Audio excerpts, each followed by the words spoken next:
स्वर सुधा मंच पर आप सभी का स्वागत है।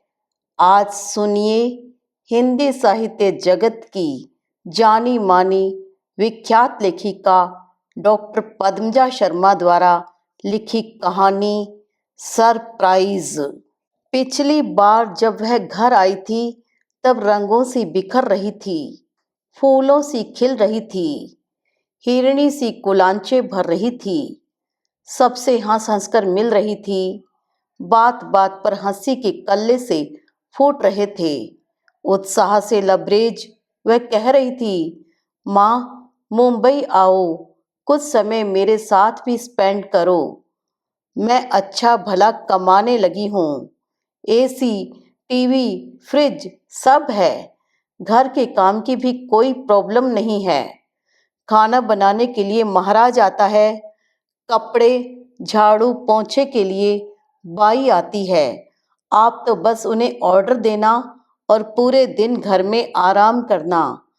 कुछ समय खुद को भी दो माँ, क्या दिन भर काम काम काम। एक दिन यूं ही जाने का समय आ जाएगा, सब यहीं रह जाएगा। माँ, यह जीवन बार बार नहीं मिलता, जितना जी सको जी लो। वह लगातार कुछ न कुछ बोले जा रही थी। मैं उसके चेहरे की रौनक, रंगत, उसकी बोली की खनक सुन देखकर खुश थी, पर अब वह हताश थी, निराश थी, उदास थी। बोलती थी तो लगता था कुएं में बहुत नीचे उतरकर बोल रही है। डूबी डूबी आवाज सुनकर मेरे भीतर भी कहीं कुछ डूब जाता था। असल में उसकी नौकरी छूट गई थी, नई नौकरी मिल नहीं रही थी। इधर हम उसके विवाह की बात कर रहे थे, लड़के देखने की बात कर रहे थे, पर उसमें उत्साह नहीं था। उससे जब भी बात करते लगता जैसे वह वहाँ है ही नहीं, किसी दूसरी दुनिया से जैसे उसकी आवाज आती, देख लो, ठीक है, कर दो। लड़का देखने दिखाने का समय आता तो टालने की कोशिश करती। फोटो का क्या भेजना, कहो फेसबुक पर देख ले। अरे माँ, यह भी कोई नाम है लड़के का, बायोडाटा। अरे कोई नौकरी पर रख रहा है क्या। फोटो लड़कियां देखी नहीं क्या आज तक। पहले लड़के की फोटो मंगवाओ, मेरी फोटो नहीं भेजना। अगर कोई काली गोरी या ठिगनी लंबी या दान दहेज की बात करे तो मुझसे मिलवा देना। नौकरी छूटने के बाद जब भी उससे फोन पर बात की, लगा बस उसकी रुलाई फूटने ही वाली है, बस अब वह टूट कर गिरने ही वाली है। कभी लगता जैसे वह एक लंबे रास्ते पर झुलसाने वाली गर्मी में पैदल चली जा रही है, सारी छायाओं को छोड़ते हुए। असल में वह अकेली पड़ गई थी, सब दोस्त जॉब में थे। मास्टर्स के चक्कर में वह जॉब में सबसे बाद में आई थी। खैर, ऐसे में मैं बेटी से मिलना चाह रही थी, उसे अकेला नहीं छोड़ना चाह रही थी, उसकी उदासियों को कम करना चाह रही थी, उसे बताना चाह रही थी कि हम उसके साथ हैं। और यह दौर तो हर महत्वाकांक्षी व्यक्ति के जीवन में आता है, इससे घबराना क्या। जैसे पिछले दिन हंसकर बिताए, वैसे ही इन्हें भी हौसले के साथ बिताओ। यही तो परीक्षा की घड़ी है, असल में पास होकर तो अब दिखाना है। यह जीवन का व्यवहारिक पक्ष है, इसे समझना और समझकर निभा ले जाना ही जीवन है। उसका जन्मदिन भी आ रहा था, सो मैं उसके पास दिल्ली चली गई। घर में सब सो रहे हैं, पर मुझे नींद नहीं आ रही है। जब से उससे मिलकर लौटी हूँ, मन ही नहीं लग रहा है। मुझे बार बार उसका चेहरा याद आ रहा है, मुरझाया कोमलाया हुआ चेहरा। उसकी बातें याद आ रही हैं। माँ, छोटे शहर में मन मुताबिक काम कहाँ मिलता है, जॉब सेटिस्फेक्शन भी तो जरूरी है।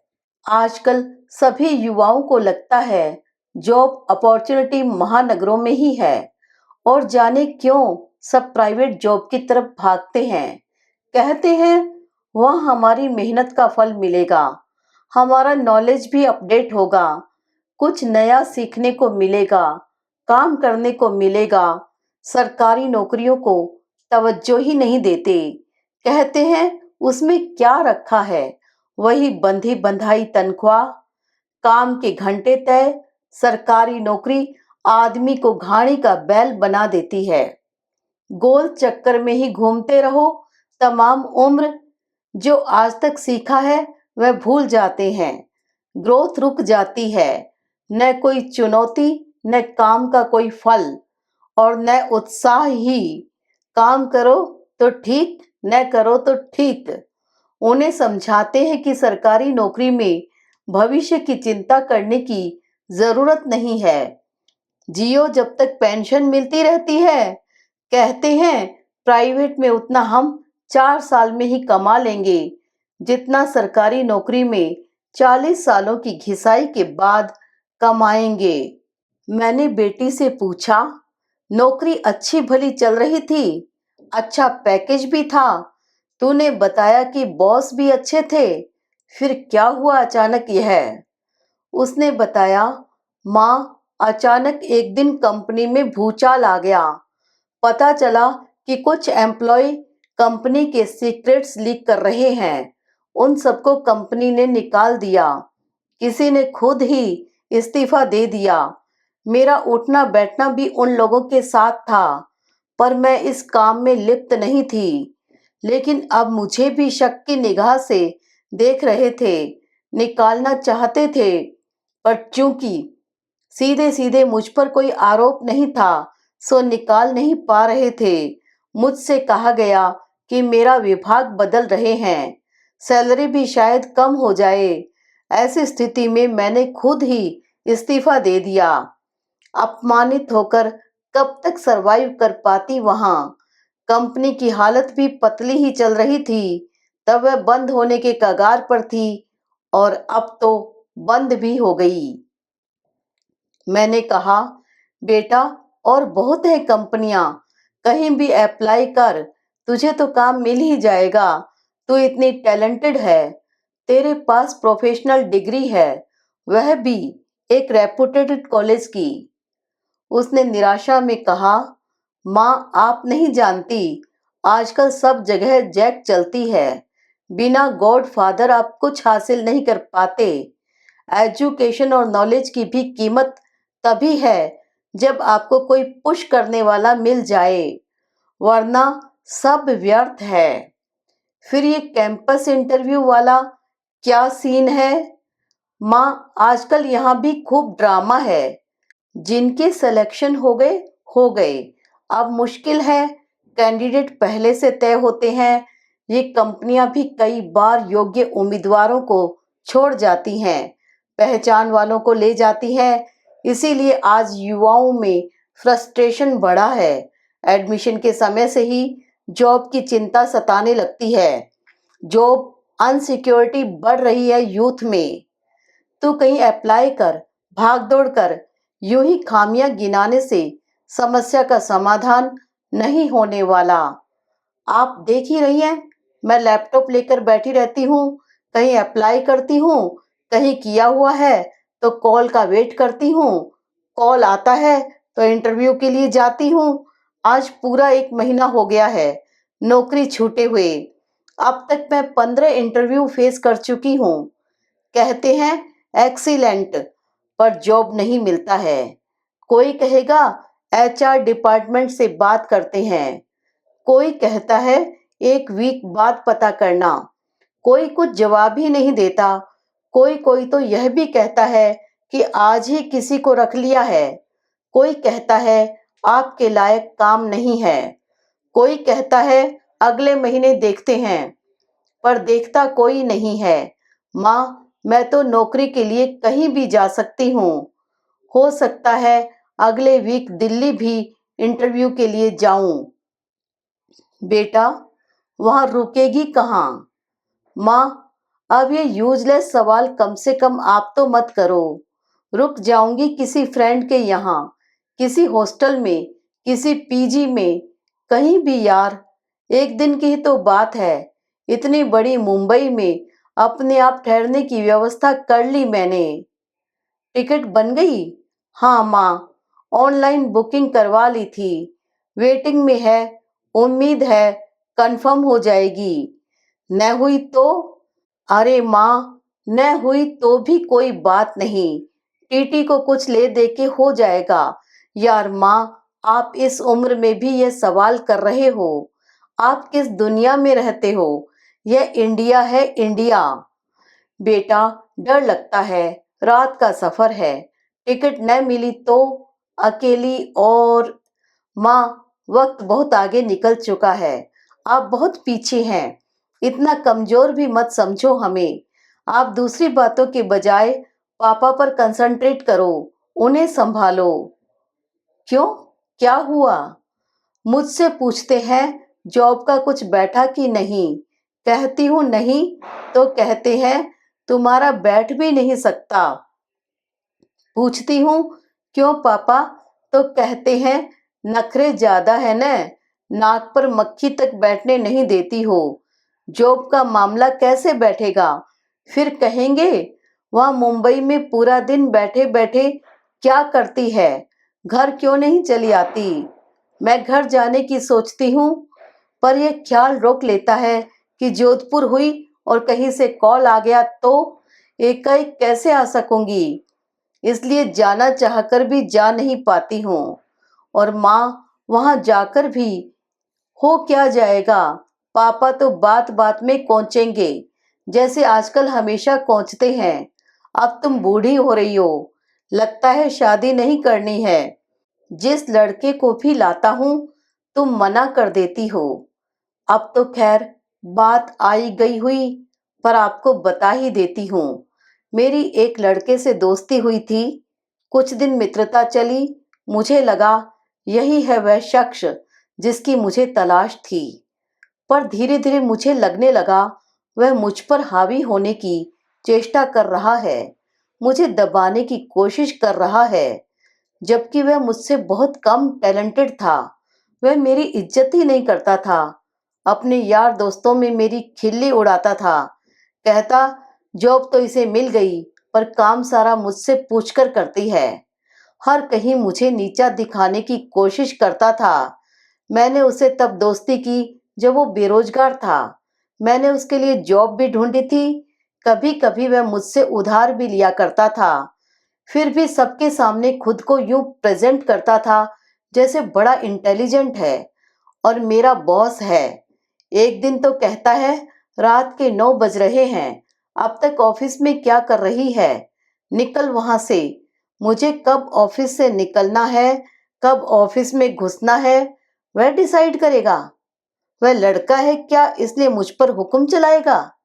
मैं लड़की हूं क्या उससे बेइज्जत होने के लिए हूं? मैं उससे किसी भी मामले में कमतर नहीं हूं। माँ, मैं किसी की दबेल नहीं हूं। वो मेरी इज्जत करेगा, मेरे सम्मान की रक्षा करेगा, तभी मुझसे भी उम्मीद करे, वरना जाए भाड़ में। क्यों मैं उसके घटिया मजाक बर्दाश्त करूं? क्यों मैं उसकी हाँ में हाँ मिलाऊं? मैं क्यों हमेशा उसे मनाऊं? अगर मैं ही ये सब करूंगी तो वो क्या करेगा? ऐश मौज? अब यह नहीं चल सकता। चला भी लूं, पर यह मसला तो उम्र भर का है, कोई साल 2 साल का नहीं। कब तक सहन करूंगी और क्यों करूंगी? वह थोड़ी देर चुप रही, फिर बोली, माँ, हमारा ब्रेकअप हो गया। बेटा, तेरे साथ इतना सब हुआ, पर तूने कभी जिक्र ही नहीं किया। कभी अपनी दोस्ती, अपनी तकलीफें अपनों से बांट लेनी चाहिए, हल्के हो जाते हैं। खैर, वह लड़का अब क्या कर रहा है? Job hunting. तेरी तरह? मेरी तरह है।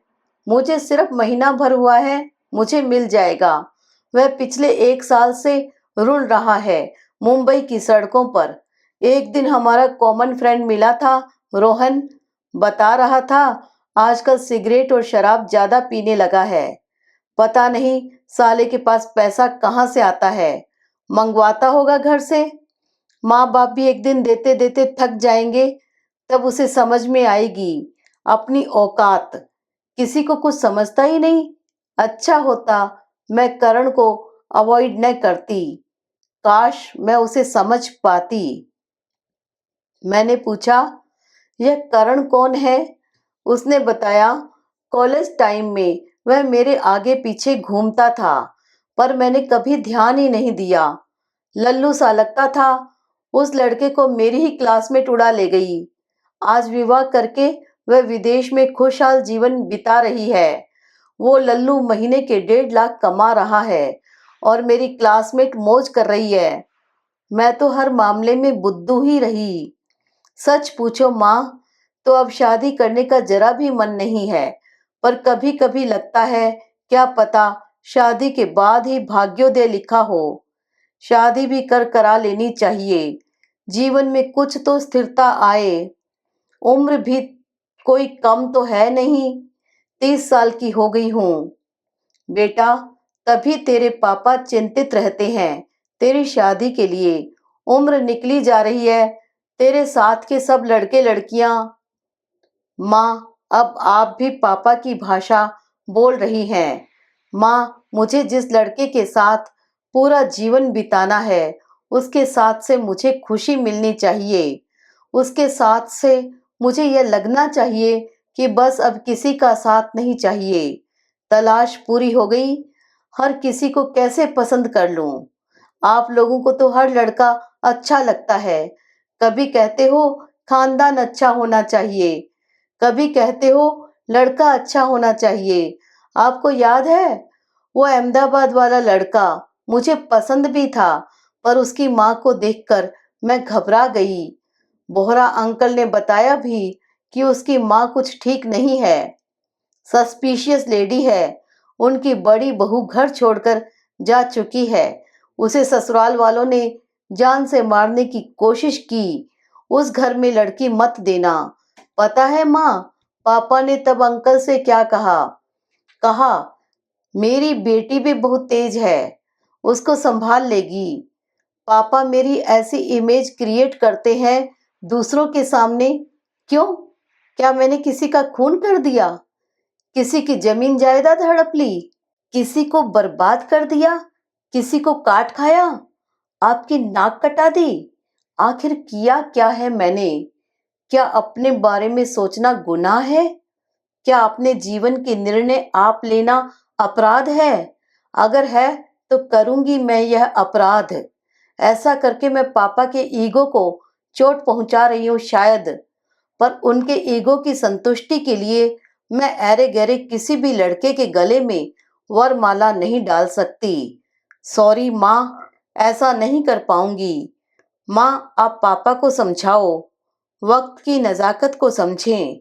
अपने बच्चों को निर्णय लेने के काबिल बनाया है तो उन पर यकीन भी करें। उन्हें अपने पाँव पर चलने भी दें, अपने रास्ते चुनने दें, अपनी मंजिल तलाशने दें। थोड़ा रुककर धीरे धीरे बोली, आजकल पापा को जाने क्या हो गया है। बात बात पर आग उगलते हैं। पहले कितने अच्छे थे। और उसकी आंखों में आंसू आ गए, पर वह आंसुओं को पीना जानती है। पीकर बोली, मुझे पता है आप पापा को जब भी समझाने की चेष्टा करती हैं, आपको फटकार लगाते हैं, तो उसका पक्ष लेकर उसे बिगाड़ रही है। आजादी इसी के लिए दी क्या कि हमारा ही विरोध करे? माँ, आपकी तबीयत खराब इसी सब के कारण रहती है। मैं सब जानती हूँ, पर कर कुछ नहीं पा रही हूँ। आजकल पापा से बहस भी कहाँ करती हूँ, हाँ ना में जवाब देती हूँ। सच तो यह है माँ कि आजकल मैं अपने आप से खुश नहीं हूँ। मेरा मन कहीं नहीं लगता है। न आप खुश, न पापा खुश, न मैं खुश, न छोटे बहन भाई खुश। माँ, खुशियाँ क्यों चली जाती हैं जीवन से? कल तक जो अपने होते हैं, इतने अच्छे होते हैं, एकाएक क्यों बदल जाते हैं? क्यों खुशियां अचानक हमारा दामन छोड़ जाती हैं? वह मेरी गोद में सिर टिका देती है, मैं उसके बालों में हाथ फेरते हुए समझाती हूँ, बेटा कभी कभी हमारा समय ठीक नहीं चलता, पर यह समय भी गुजर जाएगा। इस समय खुद को खाली मत रख, किसी काम में व्यस्त हो जा। वह अपने बिखराव को समेटते हुए कहती है, हाँ माँ, आप ठीक कहती हैं। मैंने एमबीए करने की सोची है। पर तभी उदास हो कहती है, माँ मैं सोचती हूँ कुछ पढ़ूं, पर पढ़ने के लिए बैठती हूँ तो मन ही नहीं लगता। पर हाँ, मैं किसी बेस्ट इंस्टीट्यूट से एमबीए करूंगी जरूर। थोड़ी मेहनत कर लूंगी तो शायद स्कॉलरशिप भी मिल जाएगी। आजकल एमबीए ढंग के इंस्टीट्यूट से करो तो खर्चा कम से कम 30 लाख आता है। कुछ और न हो पाया तो स्टडी लोन ले लूंगी। आप लोगों से कब तक लेती रहूंगी? आप लोगों की भी लिमिट्स हैं, कई जिम्मेदारियां हैं, उम्र भी है। पापा कब तक कमाते रहेंगे और हम पर खर्च करते रहेंगे? बेटा तू पैसे की फिक्र मत कर। मैं बोल ही रही थी कि वह मुझे अनसुना करती हुई चुपके से कॉलेज वाले समय की सीढ़ियां उतर गई और जैसे खुद से ही बतियाने लगी। पढ़ाई वाले दिन कितने अच्छे थे, कोई चिंता नहीं। पापा मम्मी को गर्व था मुझ पर। मैंने नेशनल लेवल की एग्जाम फाइट की थी। कहते थे बेटी नहीं, यह बेटा है हमारा। और आज आज स्थिति यह है कि मेरा नाम आते ही पापा उस वक्त को कोसने लग जाते हैं जब उन्होंने मुझे हायर एजुकेशन के लिए भेजा। कभी कभी तो यह भी कहते हैं इसे ज्यादा पढ़ाना मेरी गलती थी। पापा इतने कठोर कैसे हो सकते हैं? और वह फीकी हंसी हंसती है। मैं उसे अपनी बाहों में घेर लेती हूँ। अपने पापा के रूखेपन से उपजी पीड़ा जैसे उसे भीतर से चीर रही थी। उसे इस स्थिति में छोड़कर आने का मन नहीं था। मैं कुछ और समय उसके साथ बिताना चाह रही थी, उसे और सुनना चाहती थी। पर घर से दूर कब तक रहती? इनके खाने की समस्या भी थी। न चाहते हुए भी मैं 4-5 दिन बाद लौट आई। मैं लौट आई, पर मेरा मन वहीं बेटी के पास रह गया था। अब हम सखियां बन गई थी। अब से पहले उसके पास समय ही नहीं हुआ करता था। दोस्त, पढ़ाई, प्रोजेक्ट, नौकरी, पार्टी, बाजार, मीटिंग। पर अब के उसने मुझसे हर विषय पर खुलकर बात की। अब कि उसके पास समय था। सच तो यह है कि समय के एक बिंदु पर आकर आप यार दोस्तों से विमुख होने लगते हैं और वे आपसे। चाहे अनचाहे सबकी अपनी अपनी व्यस्तताएं होती हैं, प्राथमिकताएं होती हैं। वे एक दूसरे की मदद करना चाहते हैं, करते भी हैं, पर उनकी भी अपनी सीमाएं होती हैं। फिर वे अपने सोर्स को अपने बुरे समय के लिए संभाल कर रखते हैं। वीकेंड पर इकट्ठे होते हैं, पर उसमें एंजॉय भी करना होता है, सिर्फ रोना धोना नहीं। खैर, आजकल मुझे जरा कोई चिंता हुई नहीं कि दिल की धड़कनें काबू में ही नहीं रहती। धक धक धक धक धक धक, फिर नींद उड़ जाती है। यह उम्र का तकाजा है या चिंताओं के कारण, पता नहीं। पर डॉक्टर कहते हैं यह सेहत के लिए ठीक नहीं है। अगर स्वस्थ जीवन जीना है तो तनाव मुक्त रहो। क्या कोई संवेदनशील आदमी इस दुनिया में तनाव मुक्त रह सकता है? यह प्रश्न फिर एक नए तनाव को जन्म दे जाता है। बजाय उत्तर के, मेरे दिल की धड़कनें मेरे नियंत्रण में नहीं हैं। रात गहराती जा रही है, बेटे की चिंता सी हो रही है। तेज आंधी चल रही है, बाहर भी भीतर भी। बाहरी आंधी इतनी डरावनी नहीं है जितनी भयावह भीतरी आंधी है। उदासी और हताशा में अकेली लड़की कुछ कर ले तो मुझे एकाएक यह ख्याल आता है। मेरा गला सूख सा जाता है, पसीने से तर हो जाती हूँ। मैं एक घूंट पानी पीती हूँ। नहीं नहीं, मेरी बेटी ऐसा कुछ नहीं कर सकती, नहीं कर सकती, नहीं करना चाहिए। यह पीढ़ी इतनी कमजोर भी नहीं है। परिस्थितियों के आगे इतनी जल्दी घुटने टेकने वाली नहीं है, पर फिर लगता है किसी कमजोर भावुक क्षण में कुछ भी हो सकता है। आखिर है तो बच्ची ही, कुछ हो गया तो। कई बार ऐसे किस्से सुनने में आते हैं, उनकी याद आते ही दिल घबरा उठा। जरा सी आंधी में कई बार बड़े बड़े पेड़ गिर जाते हैं। बेटी के जीवन में तो बड़े जोर का तूफान आया हुआ है। मैं बेचैन हो जाती हूँ, बेटी को फोन लगाती हूँ, पूरी रिंग जाती है, फोन नहीं उठता है। मैं बुरी तरह से डर जाती हूँ, यह जानते हुए भी कि वह लैपटॉप से माथापच्ची करके अभी अभी सोई होगी। तभी इनकी आंख खुल जाती है, आश्चर्य से पूछते हैं, किसे फोन कर रही हो, इतनी रात गए? बेटी को। क्यों? ऐसे ही, मन नहीं लग रहा था तो सोचा। अरे, शाम को जब तुम बेटे को ट्यूशन के लिए छोड़ने गई तब उसका फोन था। उसे जॉब मिल गया है, वह सोमवार को ज्वाइन करेगी। और हाँ, सुबह घर आ रही है, इस समय वह ट्रेन में है। मैंने एक लंबी सांस ली और अपना सारा गुस्सा, सारा तनाव, सारी चिंताओं को इकट्ठा कर इनकी तरफ फेंका। यूं तो दिन भर इसकी उसकी इधर की उधर करते रहते हो। जो काम की बात थी वही नहीं बताई गई आपसे, अब बता रहे हो। अरे, वो तुझे सरप्राइज देना चाहती थी, पर अब तेरी यह दशा देखी तो बता दिया, कहकर इन्होंने करवट बदल ली। मेरी नींद उड़ी हुई है और उसे सरप्राइज की सूझ रही है। बड़बड़ाते हुए मैंने महसूस किया, मेरी आवाज में कमाल का सुकून था, तसल्ली थी, शांति थी। आंधी तूफान सब ठहर चुके थे, अब मुझे नींद आ रही थी।